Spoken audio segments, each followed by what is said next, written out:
America की तकनीक पर अब भारत की मोहर दुनिया के सबसे ताकतवर देश ने टेक दिए इसरो के आगे घुटने। 6100 किलो का वजन लेकर उड़ा भारत का बाहुबली अंतरिक्ष में गड़ गया। जीत का सबसे भारी झंडा, जिसे दुनिया कहती थी बैलगाड़ी, वो बन गई अंतरिक्ष की मारुति। इसरो चीफ ने कर दिया सबसे बड़ा ऐलान। चांद के बाद अब इंसानों की बारी। अगले साल होंगे 3 ऐसे धमाके कि हिल जाएगा पूरा ब्रह्मांड। टावर और केबल का झंझट होगा खत्म। अब सीधे आसमान से आपके मोबाइल में एंट्री लेगा 5G इंटरनेट। बुधवार की सुबह जब श्रीहरिकोटा के लॉन्च पैड से आग और धुएं का गुब्बार उठा, तो वो सिर्फ एक रॉकेट का उठना नहीं था, बल्कि वो भारत के उस भरोसे का उठना था जिसे अब पूरी दुनिया सलाम कर रही है।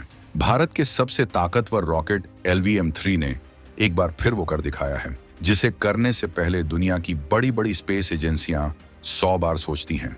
6100 किलोग्राम का वजन, जी हाँ, 6 टन से ज्यादा भारी ब्लू बर्ड ब्लॉक 2 सैटेलाइट को लेकर हमारे रॉकेट ने जब आसमान का सीना चीरा, तो अमेरिका की वो कंपनी भी हैरान रह गई जिसने ये सैटेलाइट बनाया था।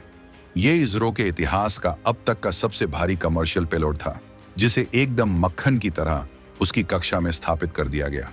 लेकिन असली खबर ये लॉन्च नहीं है। असली खबर वो है जो इस लॉन्च के तुरंत बाद इसरो के चीफ डॉक्टर वी नारायणन ने कही है।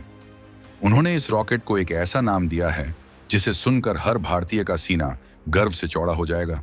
उन्होंने इसे भारत की मारुति कहा है। आखिर एक रॉकेट की तुलना क्यों हो रही है कार से? क्या अब इसरो अंतरिक्ष में गाड़ियां चलाने वाला है? और सबसे बड़ी बात, इस सफल लॉन्च के बाद इसरो ने अगले साल के लिए जो 3 बड़े धमाकों का ऐलान किया है, वो क्या है?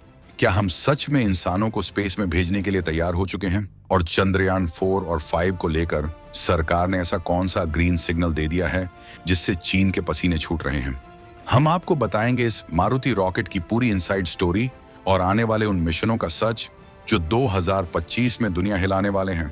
तो अपनी कुर्सी की पेटी बांध लीजिए और वीडियो के अंत तक बने रहिएगा। इस बारे में आपके जो भी विचार हों, कमेंट में लिखकर जरूर बताइएगा। तो चलिए सबसे पहले समझते हैं कि आखिर इसरो चीफ ने इस महाशक्तिशाली रॉकेट को मारुति क्यों कहा। जब डॉक्टर वी नारायणन मीडिया के सामने आए तो उनके चेहरे पर एक अलग ही चमक थी। उन्होंने साफ शब्दों में कहा कि LVM-3 रॉकेट अब इसरो के लिए मारुति जैसा भरोसेमंद हो गया है। आप और हम जानते हैं कि भारत में मारुति का मतलब क्या होता है। एक ऐसी गाड़ी जो कभी धोखा नहीं देती, जिसे आप पहाड़ पर ले जाओ या रेगिस्तान में, वो चलती रहती है। ठीक वैसा ही भरोसा अब इस रॉकेट ने कमा लिया है। ये वही रॉकेट है जिसने चंद्रयान 2 को ले जाकर दुनिया को चौंकाया था, फिर चंद्रयान 3 को चांद के दक्षिणी ध्रुव पर उतारकर इतिहास रचा, और अब इसने अपनी लगातार 6ठी सफल उड़ान भरी है। स्पेस साइंस की दुनिया में किसी रॉकेट का लगातार 6 बार बिना किसी गलती के सफल होना भगवान का करिश्मा माना जाता है। डॉक्टर नारायणन का यह बयान सिर्फ एक तुलना नहीं है, बल्कि ये ऐलान है कि भारत के पास अब एक ऐसा ब्रह्मास्त्र है जो कभी चूकता नहीं है। जब कोई मशीन इतनी भरोसेमंद हो जाती है तो उस पर सबसे कीमती चीज ला दी जाती है। और वो कीमती चीज क्या है? वो है इंसान। जी हाँ, इसरो चीफ ने साफ कर दिया है कि इसी भरोसे के दम पर अब गगनयान मिशन के लिए इसी LVM-3 रॉकेट को चुना गया है। आज की सफलता ने यह मुहर लगा दी है कि हमारे एस्ट्रोनॉट्स अगर किसी के कंधों पर बैठकर स्पेस में जाएंगे तो वो यही बाहुबली रॉकेट होगा। लेकिन रुकिए, इंसानों को भेजने से पहले एक बहुत बड़ा अग्नि परीक्षा का दौर आने वाला है, जिसकी जानकारी आपको हैरान कर देगी। अगले साल यानी 2026 में अंतरिक्ष में जो होने वाला है, वो किसी साइंस फिक्शन फिल्म से कम नहीं होगा। डॉक्टर नारायणन ने गगनयान मिशन पर एक बहुत बड़ा अपडेट दिया है। उन्होंने कहा कि हम अपने जवानों की जान के साथ कोई रिस्क नहीं ले सकते, इसीलिए 2027 में असली इंसानों को भेजने से पहले अगले ही साल 3 अनक्रूड मिशन लॉन्च किए जाएंगे।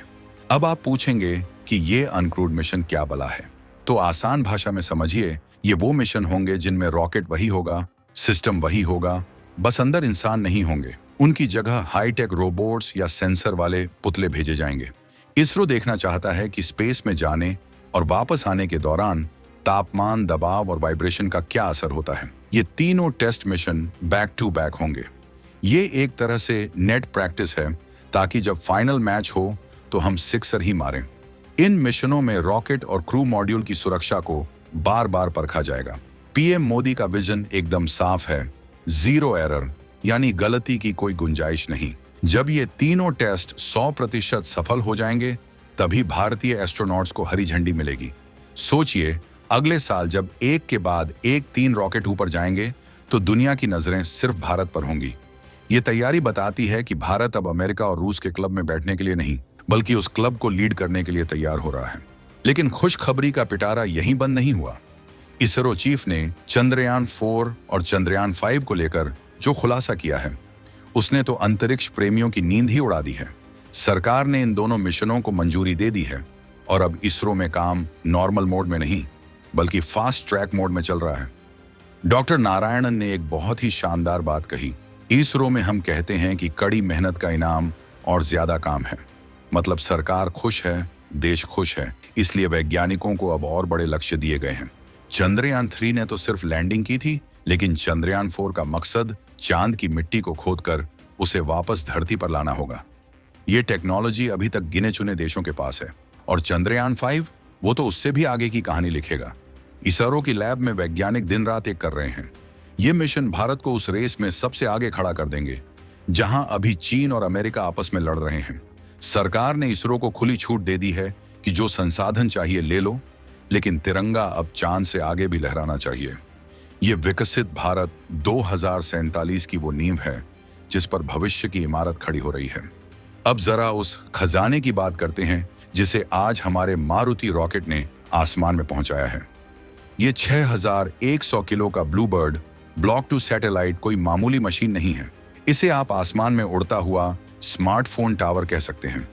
आज सुबह 8:54 पर जब रॉकेट ने उड़ान भरी, तो उसने सिर्फ 15 मिनट में अपना काम पूरा कर दिया और इस विशालकाय सैटेलाइट को 520 किलोमीटर की ऊंचाई पर स्थापित कर दिया। इस सैटेलाइट की खासियत जानकर आप अपना फोन चूम लेंगे। अब तक हमें इंटरनेट के लिए जमीन पर लगे टावरों या घर की छत पर लगी डिश की जरूरत पड़ती थी। अगर आप किसी पहाड़ की चोटी पर चले जाएं या समंदर के बीचों बीच, तो नेटवर्क गायब हो जाता है। लेकिन यह सैटेलाइट इस समस्या को जड़ से खत्म कर देगा। इसका साइज 223 वर्ग मीटर है। सोचिए, एक बड़े हॉल जितना बड़ा एंटीना अब स्पेस में खुल चुका है।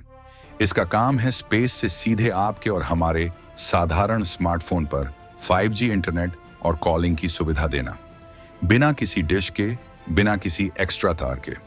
अमेरिकी कंपनी AST स्पेस मोबाइल का यह प्रोजेक्ट दुनिया भर के 6 अरब मोबाइल यूजर्स को कनेक्ट करने का सपना देख रहा है, और उस सपने को पूरा करने की जिम्मेदारी भारत के इसरो ने उठाई है। ये new space India limited NSIL की एक बहुत बड़ी कमर्शियल जीत है। हमने न सिर्फ सैटेलाइट लॉन्च किया, बल्कि पैसे भी कमाए और दुनिया को अपनी ताकत भी दिखाई। इस लॉन्च के साथ ही इसरो ने स्पेस सेक्टर में प्राइवेट कंपनियों के लिए भी दरवाजे पूरी तरह खोल दिए हैं। डॉक्टर नारायणन ने बताया कि सरकार के रिफॉर्म्स के बाद अब भारत में स्पेस स्टार्टअप्स की बाढ़ आ गई है। अब सिर्फ इसरो रॉकेट नहीं बनाएगा, बल्कि भारत के युवा इंजीनियर, नई नई कंपनियां भी अपने ऑर्बिटल रॉकेट बना रही हैं। इसरो उनकी उंगली पकड़कर उन्हें चलना सिखा रहा है, जिसे हैंड होल्डिंग वह कहते हैं। उन्हें टेक्नोलॉजी दी जा रही है, गाइडेंस दी जा रही है। इसका नतीजा हम देख भी चुके हैं, जब भारत का पहला प्राइवेट रॉकेट लॉन्च हुआ था। बहुत जल्द वो दिन आएगा जब हम देखेंगे कि श्रीहरिकोटा से हर दूसरे दिन कोई ना कोई प्राइवेट रॉकेट उड़ रहा है और सैटेलाइट्स लॉन्च कर रहा है। ये इकोसिस्टम भारत को अंतरिक्ष का ग्लोबल मैन्युफैक्चरिंग हब बना देगा। जो काम आज अमेरिका में SpaceX कर रही है, वो काम भारत में दर्जनों कंपनियां करेंगी। ये बदलाव भारत की अर्थव्यवस्था में अरबों डॉलर का निवेश लाएगा और लाखों नौकरियां पैदा करेगा। आज की ये सफलता उन लोगों के मुंह पर तमाचा है जो कहते थे कि भारत को स्पेस प्रोग्राम पर इतना पैसा खर्च नहीं करना चाहिए। आज इसरो ने साबित कर दिया है कि स्पेस टेक्नोलॉजी सिर्फ रॉकेट उड़ाना नहीं है, बल्कि ये आम आदमी की जिंदगी को आसान बनाना है। जब बाढ़ आती है तो यही सैटेलाइट जान बचाते हैं। जब किसान खेती करता है तो यही सैटेलाइट मौसम बताते हैं। और अब जब आपको दूर दराज के इलाकों में इंटरनेट चाहिए होगा, तो यही भारतीय रॉकेट द्वारा छोड़ा गया सैटेलाइट आपकी मदद करेगा। डॉक्टर नारायणन का ये कहना कि सरकार ने हमें आम आदमी के लिए परफॉर्म करने का मौका दिया है, इसरो के असली मकसद को बयां करता है। LVM-3 मारुति की तरह भले ही दिखता साधारण हो, लेकिन इसका काम असाधारण है। इसकी विश्वसनीयता ही इसकी सबसे बड़ी ताकत है। तो दोस्तों, आज का दिन भारत के लिए डबल खुशी का दिन है। एक तरफ हमारे बाहुबली रॉकेट ने अपना लोहा मनवाया और दूसरी तरफ आने वाले कल की सुनहरी तस्वीर भी साफ हो गई। चंद्रयान 4, 5 और गगनयान, ये 3 नाम अब हर भारतीय की जुबान पर होने चाहिए। हम एक ऐसे दौर में जी रहे हैं जहां नामुमकिन कुछ भी नहीं है। अंतरिक्ष अब दूर नहीं बल्कि हमारी मुट्ठी में है। आपको क्या लगता है, क्या 2027 में भारत सच में इंसानों को स्पेस में भेजकर सुरक्षित वापस ला पाएगा? और जिस तरह से इसरो प्राइवेट कंपनियों की मदद कर रहा है, क्या आने वाले समय में हम एलन मस्क की कंपनी को टक्कर दे पाएंगे? अपनी राय कमेंट बॉक्स में जरूर लिखिए, क्योंकि आपकी सोच ही नए भारत की सोच है।